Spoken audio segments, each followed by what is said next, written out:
There comes a moment in every man's life when silence screams louder than applause, when he looks around and realizes the world isn't going to hand him a crown, not because he isn't worthy, but because the throne he's destined for isn't on a map. It's forged in his soul. You are not here by accident. You didn't stumble into this life. You were sent. Sent with raw materials, with dormant potential, with divine instructions coded deep in your instincts. But somewhere along the line, you forgot. They told you to wait your turn, to play small, to play safe. They gave you a chair in a room full of echoes and called it security. And you sat there. You listened. But deep down, that fire, it never went out. That relentless pull in your chest, that's not a fantasy. That's your future demanding you remember who you are. Success doesn't knock. It doesn't call ahead. It waits, like a lion in tall grass, watching, testing, waiting to see who dares step into its territory. Success doesn't come to those who wish. It comes to those who command. Not with arrogance, but with unshakable belief. Not with noise, but with certainty. Thomas Edison failed over 10,000 times to create the light bulb. 10,000. Do you understand what that means? 10,000 versions of no. 10,000 chances to give up. But the man didn't flinch, because he wasn't chasing success. He was building it, step by step. In his mind first. He decided the world would change, and the world bowed to that decision. That's what this is about. Not luck, not timing, not privilege. Decision. You don't get what you want in this life. You get what you're willing to build, what you're willing to endure, what you're willing to sacrifice sleep, comfort, ego for, again and again, until reality catches up with the picture you painted in your mind. That's the battlefield. That's where kings are made. And it starts not with action, but with command. Not with movement, but with a declaration. This is who I am, and this is the life I will live. Chunk 2. Flow continues. Most people confuse activity with progress. They hustle blindly, drown in tasks, chase dopamine disguised as discipline. But the truth? Clarity precedes power. Vision must come before velocity. You don't build an empire by stacking bricks at random. You build it with a blueprint etched into your soul. Carnegie knew exactly what kind of fortune he would amass before he earned his first dime. Walt Disney saw an entire world of characters before he could afford a single animation cell. What do you see? Not just with your eyes, with your inner sight. Because if your vision is vague, your results will be too. Your mind is a workshop. Every thought is a tool. Every belief, a blueprint. And you are the architect, the laborer, the inspector. You cannot delegate this. You cannot outsource your greatness. It begins and ends with you. What you permit in your thinking, you permit in your life. What you tolerate in your standards, you welcome into your destiny. So command clarity. Be ruthless with the fog. Burn away every maybe, every someday, every I hope with the fire of I will. Speak it so loudly in your heart that the universe has no choice but to rearrange itself around your decision. Speak it until doubt becomes an intruder in your mind, not a roommate. You see, the mind doesn't work in silence. It works in signals. Every time you say, I'm not ready, your subconscious listens. Every time you say, I'll try, it shrugs. But when you say, this is done, it goes to war for you. It begins pulling people, resources, ideas, miracles from corners of reality you didn't know existed. And that's when momentum begins. Not from effort alone, but from alignment. When your thoughts, your words, and your actions are all moving in the same direction, you become inevitable. Chunk 3. Flow continues. But beware. Clarity without belief is stillborn. You must believe, not with timid hope be. Discipline is the bridge between what you believe and what you build. It's the fire beneath your blueprint, the hammer that drives your vision into reality. And make no mistake, it is not convenient. It does not show up when you're in the mood. It shows up only when you're committed. Most people are prisoners of emotion. They move when they feel inspired. They stop when they feel tired. They break when it hurts. But the ones who command the life they deserve, they move anyway. They rise before the alarm. They write when no one's reading. They show up in silence, in struggle, in rejection, because they are not waiting for the world to validate their worth. They have already decided it. You think Michael Jordan wanted to shoot 500 free throws every morning at 4 a.m.? You think Beethoven didn't bleed into every note, even when his ears betrayed him? You think Steve Jobs was fueled by comfort? No, they were possessed, obsessed, moved by something bigger than motivation. They were moved by mission. And mission doesn't beg for rest. It doesn't ask, am I good enough? It demands, how far can I go? Discipline is the war you wage with your lesser self. The version of you that hits snooze, that scrolls instead of builds, that plays not to win, but not to lose. And here's the truth. You will never command the life you deserve if you're not willing to command yourself. Mastery of your habits is mastery of your destiny. And habits are not born, they are engineered. Through repetition, through sweat, through refusal to negotiate with weakness. You want freedom? Build systems? You want peace? Create order? The world bows to those who do what must be done long after the feeling is gone. Feelings are liars, but discipline? Discipline is your compass in the storm, your sword in the battle, your crown in the dark. Chunk 5, flow continues. And yet discipline without vision becomes routine, and vision without purpose becomes noise. This is where most fall. They grind endlessly but feel hollow. They chase goals without asking the one question that separates fire from smoke. Why? Why are you here? Why were you chosen for this particular pain, this specific storm, this exact struggle? Because it's not random. The pressure you feel? That's the forge. The chaos you face? That's the curriculum. Purpose isn't something you find, it's something you remember. The child version of you knew it.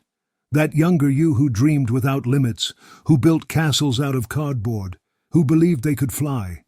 But somewhere along the way, the world handed you a name, a job title, a checklist. And you forgot the mission. You stopped listening to the whisper that told you, you're meant for more. Let me remind you now, that whisper is sacred, and it will never scream. You must silence the noise to hear it again. You must go inward, into the silence, into the stillness. Because that's where purpose lives, not in applause, not in money, not in approval, but in the quiet conviction that your life is not your own. It's a gift, entrusted to you, to use, to grow, to give back. When Martin Luther King Jr. spoke, his voice shook the world not because it was loud, but because it came from a place so deep, so true, that it transcended time. That is the power of purpose. It aligns every action. It turns obstacles into assignments. It makes the grind glorious. And once you have purpose, you cannot unsee it. You cannot shrink back into mediocrity. Purpose infects everything, your words, your walk, your work. It electrifies the ordinary. Suddenly, brushing your teeth becomes preparation for greatness. Walking becomes rehearsal for war. Every hour becomes sacred. Chunk 6. Flow continues. But purpose is only potential, until you act. And this is where most dreams die, on the altar of hesitation. Because the mind whispers, what if I fail? And we listen. We build temples to doubt instead of bridges to destiny. But hear me. But action without resilience is a flame without fuel, beautiful but brief. Because once you begin, life will push back. It will test your sincerity. It will throw storms, critics, betrayal, fatigue, not to break you, but to ask you, do you really want this? Or were you just flirting with the idea of greatness?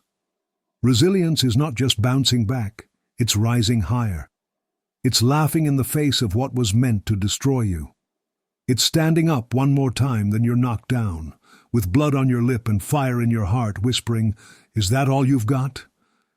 Nelson Mandela didn't endure 27 years in prison because he enjoyed suffering.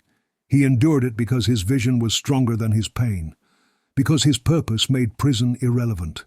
You must develop that kind of unshakable center, that inner throne that no man, no failure, no heartbreak can touch.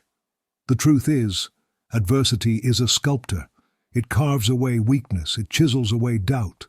It reveals the masterpiece underneath the marble of excuses.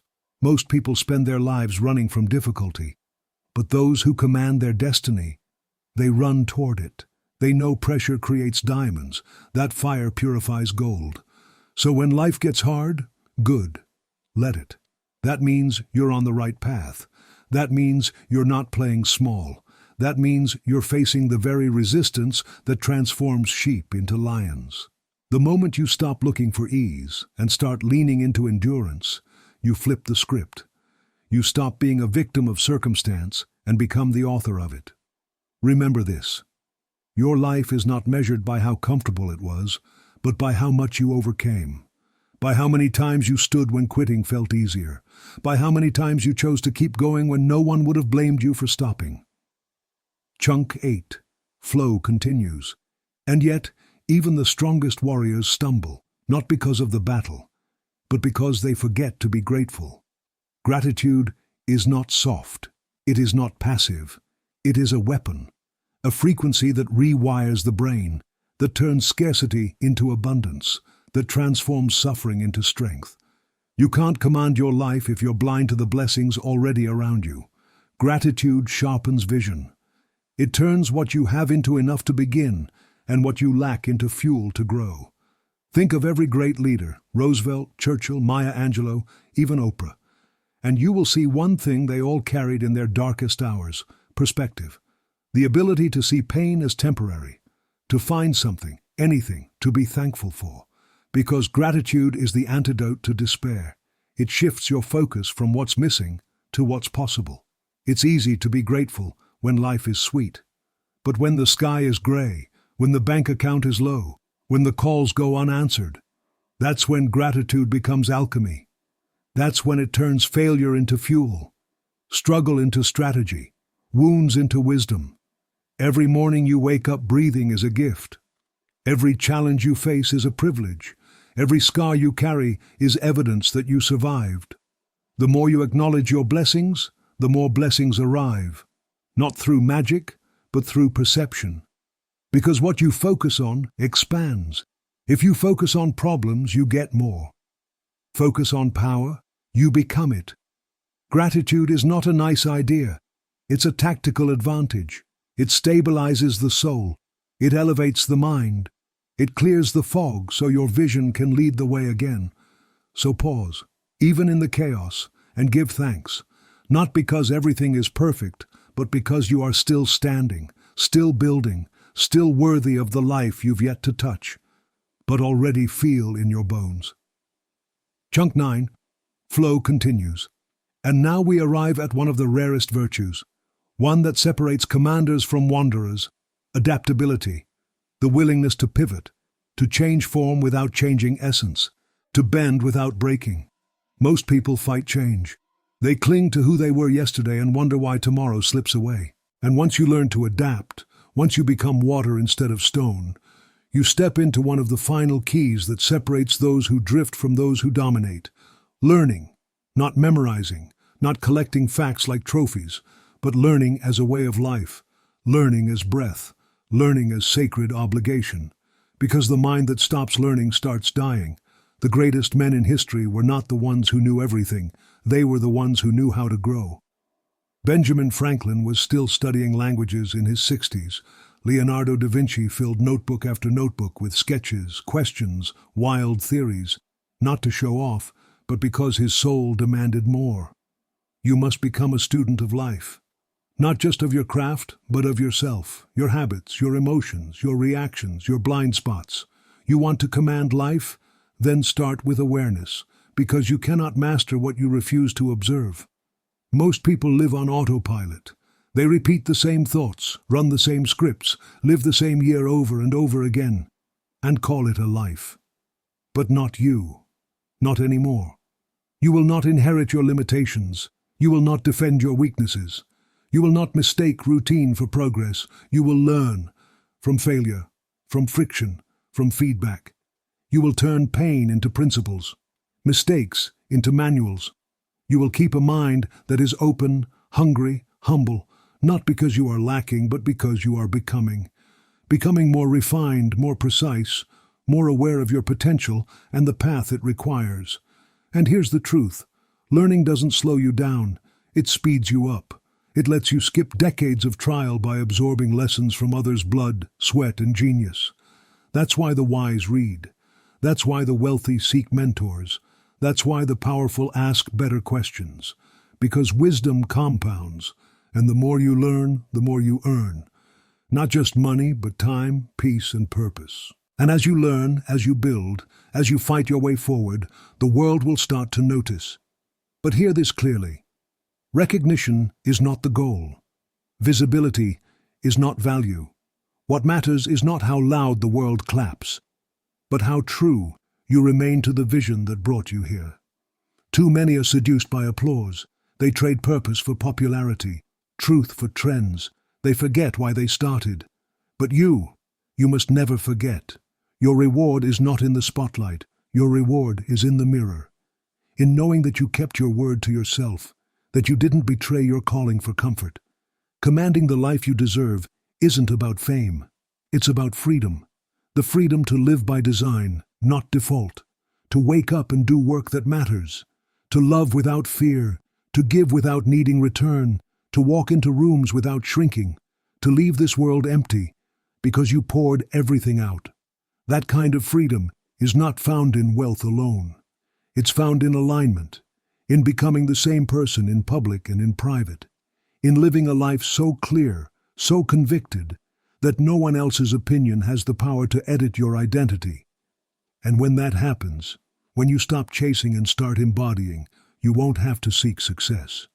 You'll attract it, not with tricks, not with gimmicks, but with energy, with truth, with gravitational pull that draws in opportunity, loyalty, impact, because you are no longer playing a role. You have become the thing you once only imagined. You are no longer just a man with a dream. You are a force, unstoppable, undeniable, unbreakable. A living blueprint of what happens when vision, belief, discipline, and purpose collide. Chunk 12, flow continues. And now we arrive at the summit, the final breath before flight. The moment where the fire in you can no longer be hidden. Because it's not just for you, it never was. You weren't given your struggle just to survive. You weren't handed your story just to read it in silence. You were chosen, not to impress the world, but to impact it. That is your legacy, not the trophies, not the titles, but the transfer of power, the ripple effect of your courage. Every time you choose to rise, you give someone else permission to believe they can too. Every time you speak your truth, someone else finds their voice. Every time you push beyond your fear, the world shifts, even if only slightly, toward light. This is your responsibility. To carry the torch, not just through your own darkness, but into the lives of those still lost in theirs. To lead, not with ego, but with example. To be the proof that it's possible, that a broken man can still build, that a shattered heart can still beat with purpose, that a quiet soul can still roar.